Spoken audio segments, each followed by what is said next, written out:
بسم اللہ الرحمن الرحیم۔ علم صرف کی کلاس میں خوش آمدید۔ اس سے پہلے علم صرف کی کلاس کے دوران آپ افعال کی گردانیں پڑھ چکے ہیں۔ تمام افعال کی ماضی، مضارع، حال، مستقبل، امر، نہی اور ماضی کی ساری گردانیں، معروف اور مجہول، مثبت اور منفی، ساری آپ نے پڑھ لی، بلکہ اسماء کی گردانیں بھی، اس میں فاعل، اس میں مفعول، اس میں ظرف، اس میں آنا، اس میں تفضیل، سارے پڑھ لیے۔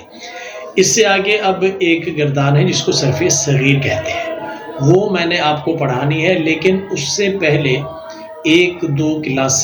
دو چار کلاسیں آپ کو اجرا کی میں کروانا چاہتا ہوں، تاکہ آپ کو سیغہ سے ہی سمجھنا آ جائے، سیغے کو سمجھ کر اس کے مطابق ترجمہ کرنا آ جائے، تو کچھ اجرا ہو جائے، اس کے بعد ہم اگلی گردانیں پڑھیں گے۔ آئیے اسکرین پر اور آج کی کلاس کا اجرا کرتے ہیں۔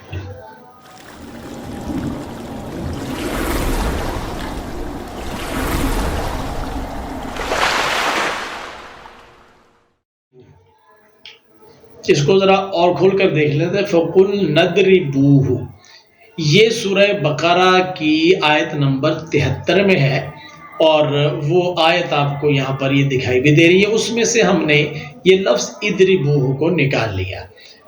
پہلے ہم اس کا وزن کرتے ہیں، وہ ہے افعلوا۔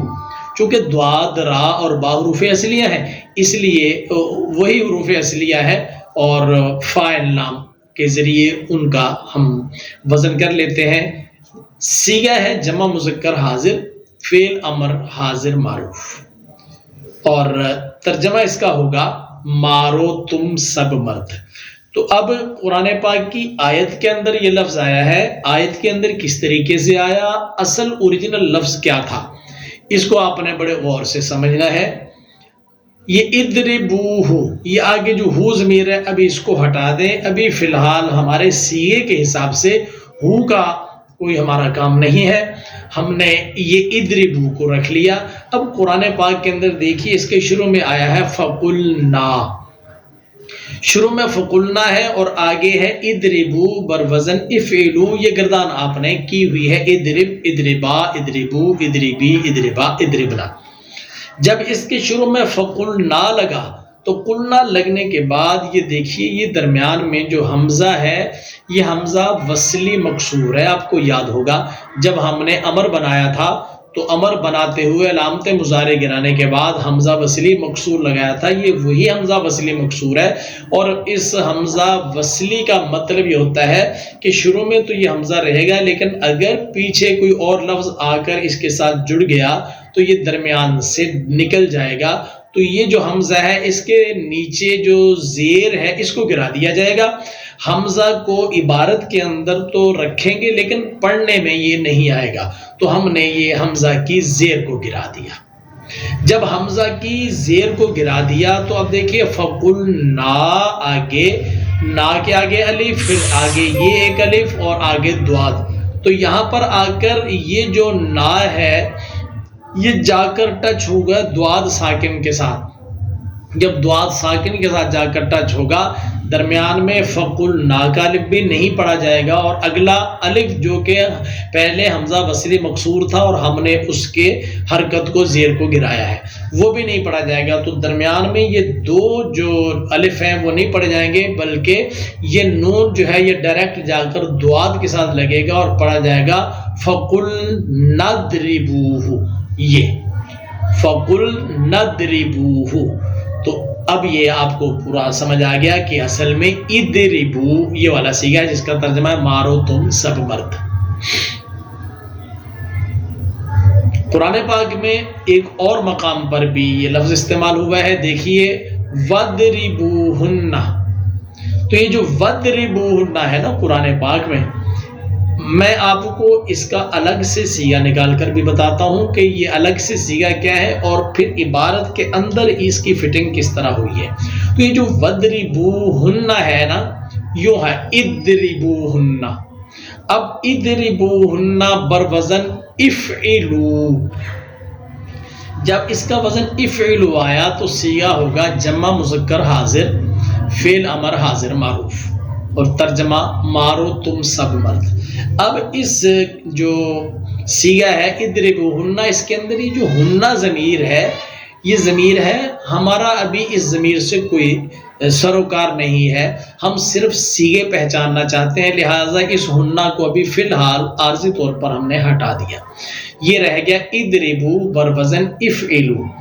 اب قرآن پاک میں دیکھیے کہ اضربوا سے پیچھے یہاں پر واو آیا ہوا ہے، ہم نے یہ واو لگا لیا۔ اب جب واو لگ گیا تو یہ درمیان میں جو حمزہ تھا وصلی جو کہ تھا شروع میں، واو جب شروع میں لگ گیا تو وہ حمزہ آ گیا درمیان میں۔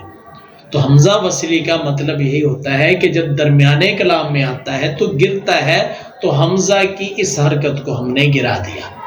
جب حمزہ کی حرکت کو گرا دیا تو یاد رکھیے کہ یہ حمزہ وصلی مکسور جو ہے یہ پڑھنے میں گرتا ہے، یہ لکھنے میں نہیں گرتا، یہ لکھنے میں ایسے ہی موجود رہے گا۔ اور یہ جو واو ہے یہ جا کر ٹچ ہوگا دواد کے ساتھ، واو زبر دواد ود، اور اس کو پڑھا جائے گا وَضْرِبُوهُنَّ۔ ترجمہ میں نے آپ کو اس کا بتا دیا، مارو تم سب مرد۔ اس طرح آپ کے پاس قرآن پاک میں مختلف مقامات سے ہم آپ کی خدمت میں صیغے پیش کرتے رہیں گے، آپ نے ان صیغوں کی پہچان کرنی ہے۔ قرآن پاک میں سورہ اعراف کی آیت نمبر 160 کے اندر یہ لفظ آیا، اِذِ اسْتَسْقَىٰ قَوْمُهُ وَأَوْحَيْنَا إِلَىٰ مُوسَىٰ إِذِ اسْتَسْقَاهُ قَوْمُهُ أَنِ اضْرِب بِّعَصَاكَ الْحَجَرَ، أَنِ اضْرِب بِّعَصَاكَ۔ تو اس کے اندر یہ لفظ جو ہم نے ہائی لائٹ کیا ہوا ہے یہ ہے صیغہ، اس کو ہم نے نکال کر یوں کر لیا۔ اوپر آیت کے اندر آپ کو وہاں دکھائی دے رہا اور ہم یہاں نیچے اس کو الگ کر کے رکھ لیا، اضرب۔ تو جب اضرب ہے بروزن افعل، صیغہ واحد مذکر حاضر، فعل امر حاضر معروف۔ ترجمہ مار تو ایک مرد۔ اب اضرب ہے، اس کے شروع میں لگا ان، جب ان لگا تو ان شروع میں لگنے کی وجہ سے حمزہ وصلی درمیان میں آ گیا۔ جب حمزہ وصلی درمیان میں آتا ہے تو گرتا ہے، تو یہ حمزہ وصلی درمیان میں آیا، گرے گا کیا؟ یہ والی حرکت گرے گی۔ ہم نے اس والی حرکت کو جب گرایا تو اب دیکھیں ان کا نون ساکن، آگے الف ساکن، آگے دواد ساکن، تو یہ سارے ساکن جمع ہو گئے، الف تو نہیں پڑھا جائے گا۔ اب مسئلہ پڑھنا ہے نون کو اور دواد کو، لیکن دونوں ساکن ہے، تو جب یہ دونوں ساکن ہو گئے تو دو ساکن تو اکٹھے نہیں پڑھے جا سکتے، ہم نے پہلے جو ساکن ہے اس کو کسرہ دے دیا، نون کو کسرہ۔ نون کو کسرہ کیوں دیا یہ انشاءاللہ آگے آتا رہے گا، ساکن و اذا حرکا بالکسر کے طور پر۔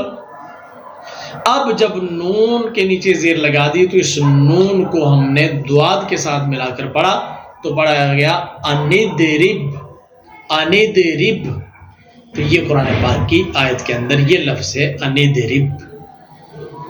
یہ آپ کے پاس میں نے 2-3 صیغے آپ کی خدمت میں عرض کیے ہیں، آپ قرآن پاک پڑھا کریں اور جہاں کہیں اس طرح کے الفاظ ہیں اس پر غور کیا کریں، اور آپ نے ابھی تک جو صرف پڑھی ہے اس میں سے کوشش کیا کریں کہ آپ کو پتہ چل جائے کہ یہ کون سا فعل ہے، ماضی ہے، مضارع ہے، امر ہے، نہی ہے، اور صیغے کی ساخت کے حساب سے اس کا صیغے کے سانچے میں ترجمہ کیا بنے گا۔ تو انشاءاللہ آہستہ آہستہ آپ کو یہ ساری چیزیں سمجھ آنا شروع ہو جائیں گی۔